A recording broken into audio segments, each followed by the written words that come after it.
located south of Cuba with winds 65 miles per hour. It will become a hurricane later today without question. Current forecast is to make landfall around Florida's Big Bend region. But I think, as we know, there's going to be things that happen in terms of interactions with jet stream and all this other stuff that could push the storm further eastward. So the further east it goes, the more impacts it's going to have on the overall Florida peninsula. So I would say everybody on the Florida Gulf Coast, just watch and be prepared and take the necessary action to protect you and your family, particularly as you get directives coming down from your local emergency managers. There is a hurricane warning in place from Sarasota County all the way up through northwest Florida on Florida's Gulf Coast. You are going to see more of those warnings and watches come in the next day or two. We have had our pre-landfall declaration that we requested from the federal government. That has been approved, and we appreciate the administration for doing that. I've added today an additional 13 counties to our state of emergency. Total 46 counties that are under the executive order now. Of course, the Gulf Coast counties, but this is likely going to cut across the interior of the state. It's going to impact a lot of counties in north central Florida and particularly and potentially northeast Florida as well. We are operating at the state as level 1, 24/7, round the clock. We did have a call with all the local emergency managers earlier this morning to discuss preparation efforts and needs. And again, just be ready to go, submit any requests that you have, and make sure you're communicating with your residents. We have had evacuation orders that have been issued by some of these counties. I know Kathy's going to come and talk about what they're doing here in Pinellas. And so our message from the state is to heed those warnings, particularly if you're in the zone A, barrier islands, very low-lying places. This is going to be something that you are going to face impacts of. Even if the storm is off the coast here in the Tampa Bay area, you're still going to see significant impacts from the surge. So heed that warning. When you're told to evacuate, you do not need to get in your car and drive so you're outrunning the storm or going to a different state or driving hundreds and hundreds of miles. If you're in a vulnerable area, you evacuate to higher ground in a safe structure. A lot of times you don't even need to leave your county. So you're talking about evacuating tens of miles rather than hundreds of miles. That also is better. There's going to be less accidents on the road. You're not going to have to wait in traffic. If everyone jams the interstate, it can get very, very miserable. So Florida's got most of these structures, homes, hotels, stuff that are on the higher ground are going to be able to withstand a major hurricane. So just understand that and take that into account. We don't need people, you certainly don't need to be going hundreds and hundreds of miles. And I know we've had instances in the past where people tried to outrun the storm. The storm would actually take a little bit change in direction, and it turned out that they actually evacuated into the storm. So don't worry about the track as much. Just worry about if you're in one of those areas, get to the higher ground, get to the place that's going to be safe. Most of the threats that we're going to face is going to be from the surge. And so you're basically going away from the water as best you can. The structures are going to be able to handle, by and large, the winds.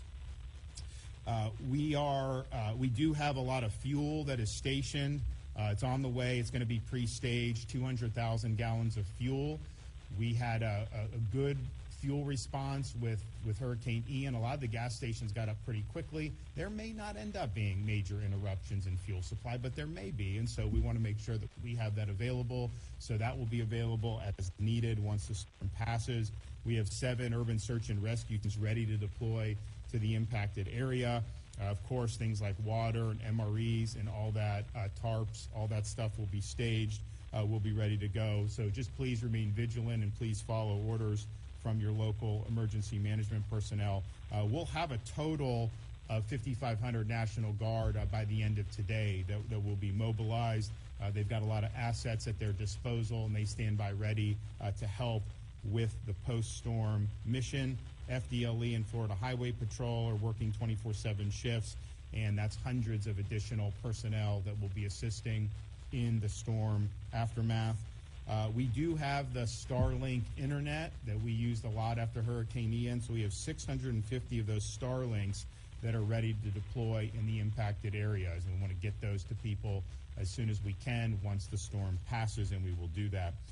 There's a lot of announcements from the school districts about schools being closed. I would anticipate, I know a number of them have already issued directives.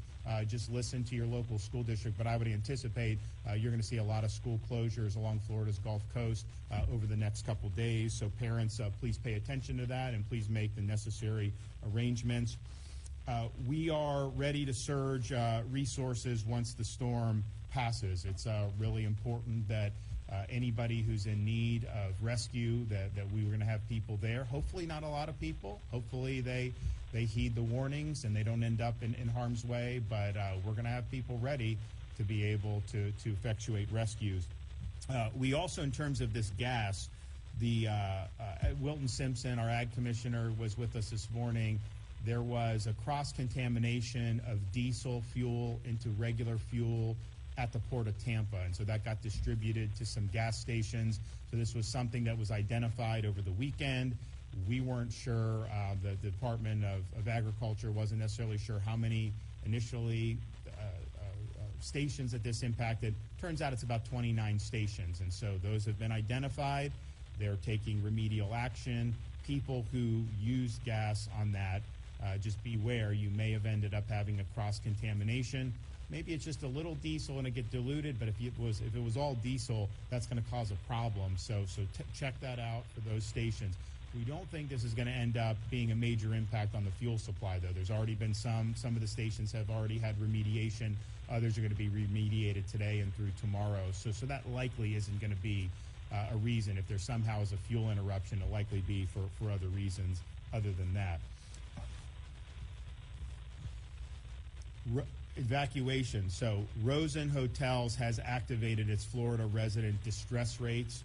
So that's going to be a reduced rate for families that do need to evacuate. So keep that in mind. And I know some of the other companies and hotels will probably likely do the same thing in the ensuing days.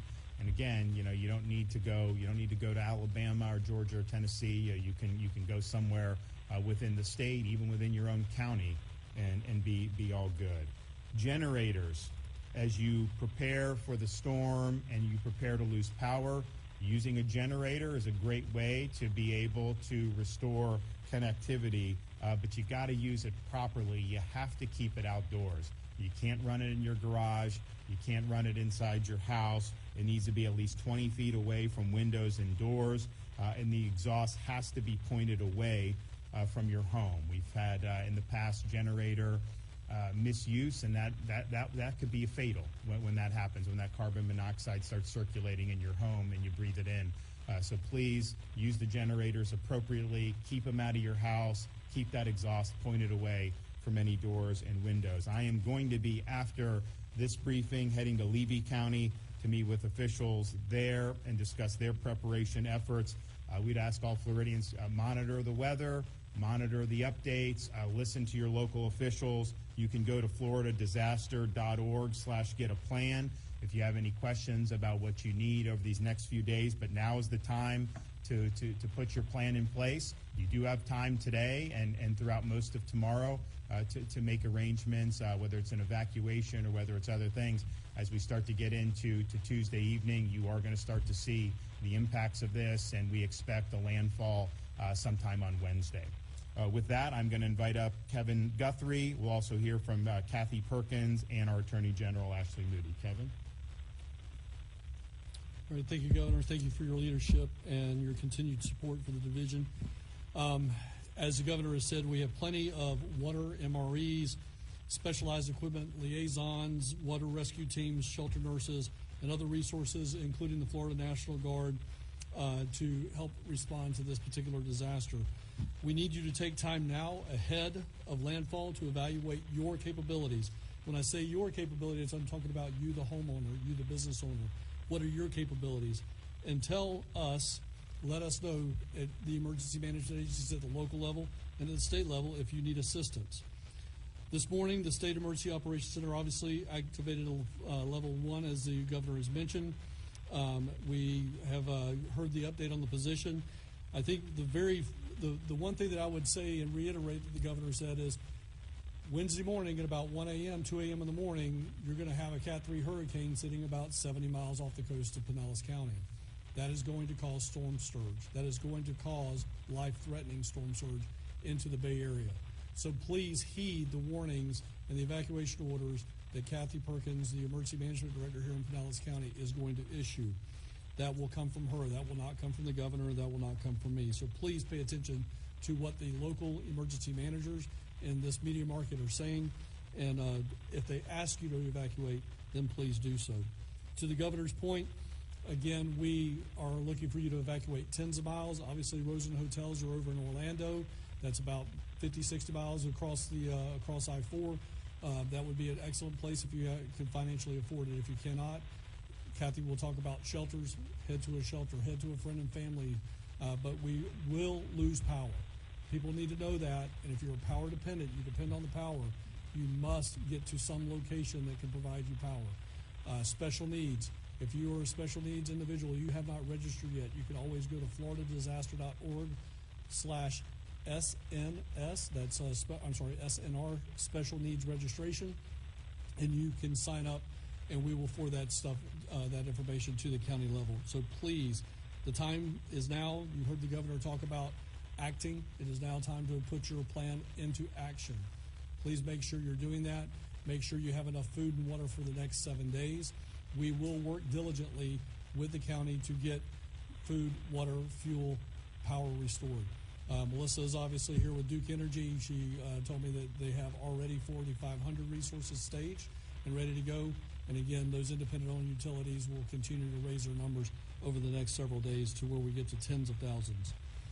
If you are looking for resources for this particular event, please make sure you go to floridadisaster.org/updates so that you can get the updates on our resources and what's going on. Again, you can always follow us on Facebook, Twitter, and Instagram at FLSERT at Florida CERT. Again, Governor, thank you for your leadership. I appreciate your help and everything that you've done for us. Okay. Kathy? Thank you so much. Thank you, Governor, for coming here and bringing a spotlight to us and our concerns. Thank you, Director Guthrie, for all of your leadership at the State Division of Emergency Management. We are very concerned here in Pinellas County because we do have life-threatening storm threat. We could see 4 to 7 feet of storm surge. And for those of you that were here during Hurricane Ada, we had over 1,000 homes that had at least a few inches of water in them, 20 homes that were destroyed, and hundreds more that had more water in them. So we need everybody to take this seriously. Our Board of County Commissioners met this morning at 10 a.m. and issued a local state of emergency. And following that and looking at the advisories that have come out, we are issuing a mandatory evacuation of Zone A, including all mobile homes, starting tonight at 7 p.m. If you live in those barrier islands and those low-lying areas, we want you to move out of harm's way. The concern being, and both the governor and Director Guthrie talked about this is going to be a Category 3, a major storm, right off the coast of Pinellas County. If we saw what happened last year, it just takes a little shift in that trajectory of the storm, and then it could be coming here. We want to make sure that everybody is prepared. We are also issuing evacuation orders for our residential health care facilities in Zone A as of 1 p.m. today.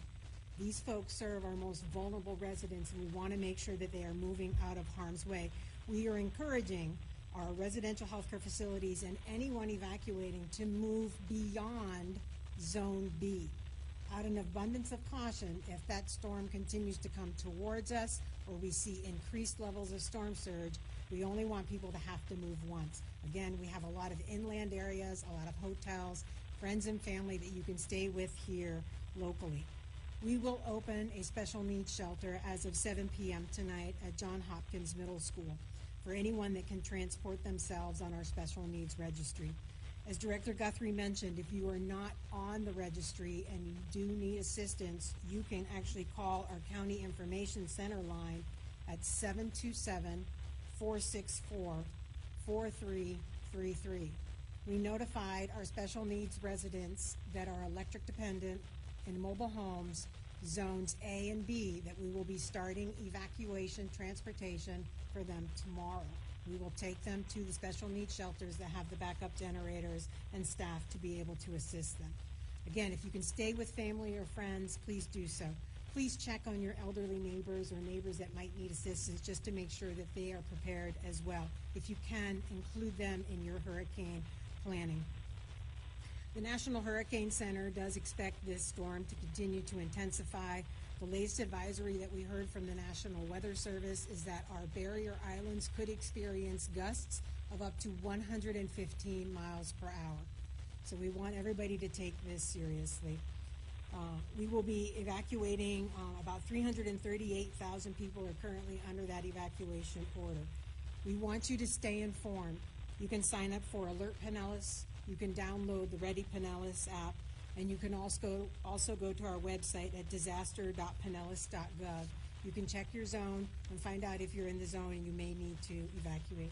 Again, thank you, Governor. Thank you to Director Guthrie for all of your assistance. Hey, Ashley. Governor. You know, Florida is experiencing a net-in migration boom, and when we gathered here less than a year ago to warn Pinellas County and other surrounding counties about what was about to happen and how to prepare, there were thousands fewer residents. Many have moved here from out of state. And so listening to the advisories on how to prepare, when to evacuate is so very important. And I would ask our Floridians that have lived here and maybe lived through numerous storms, warn your neighbors, your friends that are new to our state about how important it is to evacuate and how dangerous it is not to heed the warnings or prepare. We are in a tax holiday right now so that everyone can be storm prepared. Go out, get the items that are on the list. If you need that list, you can go to myfloridalegal.com. The essential commodities that you will need, from lumber to water to tarps, all of those supplies are protected under our price gouging statute. So as soon as the governor declared a state of emergency, that laid out and put into effect our price gouging laws. And so we immediately activated our price gouging hotline. We want everybody to be able to afford these important supplies that they will need to weather the storm. And so if you see, whether it's gas or water or lumber, at an egregious price that you would not see on average, please let us know. There are 3 ways you can report. You can go to myfloridalegal.com. You can call our price gouging hotline at 1-866-9-NO-SCAM. We've even made it easy to download an app called No Scam on an Android or Apple device, and you can help us gather what we will need to make sure we can hold bad actors accountable. We do have folks that can go into the field immediately and make sure those prices get reduced, but we need your help to do that. So important to listen to those that are going to be advising us, our emergency management officials from the state to the county. We are grateful we have such great leadership like Governor DeSantis and Kevin Guthrie down to our county leadership, but we all need to pay attention, make sure we're prepared, and we will weather this storm successfully. Thank you so much, Governor. And so we will be obviously continuing to provide updates. There'll be a 5 p.m. advisory that the National Hurricane Center will put out. And we'll see, if there's any significant changes to this track. It's been pretty stable today, but a little wobble one way or another could really make a difference in terms of the impacts that different parts of the state will see. If it wobbles west, you're looking at Tallahassee's going to end up getting impact. If it wobbles east, you're going to see more severe impacts here in the Tampa Bay area. So all this is in play right now. I think everybody should, whether you're inside that cone or outside that cone, it's if you're close to the cone, you should assume that there's going to be noticeable impacts, and some of these impacts could end up becoming catastrophic.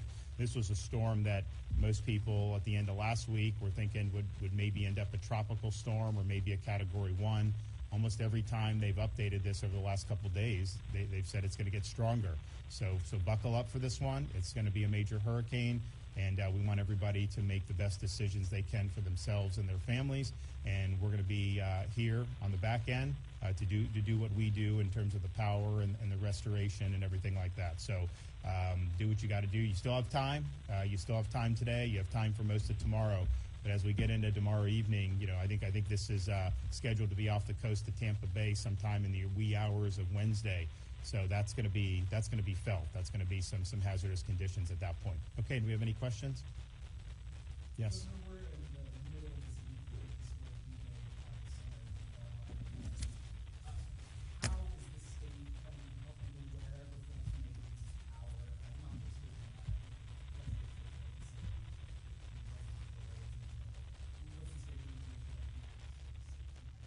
Well, that's why we're going to have up to 40,000 linemen stationed, probably going to be in the Marion Villages area, Sumter, Marion area, and then Lake City area. And those linemen are going to descend to restore power as quickly as possible. We understand it's important. We understand that, one, just for morale, it's important. It's also important for health and welfare. So there's been a lot of preparations on that, and I know Melissa from Duke I spoke with earlier today. They have surged a lot of resources. This is an area of impact where there's a lot of Duke customers. I also spoke with Tampa Electric. They've got more linemen that are ready to surge. Clearly they have. And then we've got a lot of municipal and electrical co-op outfits throughout the area that may be affected. And so they're taking their necessary preparations, but they've also been very open to accepting the mutual aid that's going to come back. And that could be the difference between getting power back on in a matter of days versus something that could drag on longer than that. So the resources are there. There's been pre-planning for this. It is important to be able to do. And this is going to cause a lot of power disruptions, particularly in some of the areas that are heavily wooded. It's going to knock down a lot of trees. You're going to see a lot of lines be knocked down. There's going to have to remove debris. So there's going to be a lot that's going to go into it, but there's a lot of manpower that's going to be there for it. Yes?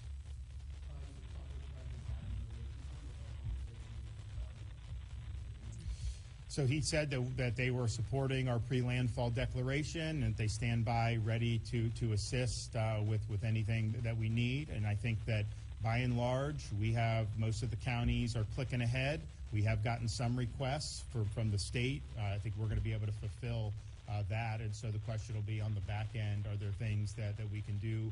We will obviously be seeking to activate whatever's available to help Floridians in terms of federal assistance. That's just the way we do things, and so you can count on us doing that. And the president indicated he'd be receptive for that. I think he appreciated that this is going to be a major hurricane, and that's something that's significant. All right, well, we'll see you guys soon. Thanks so much. Appreciate it.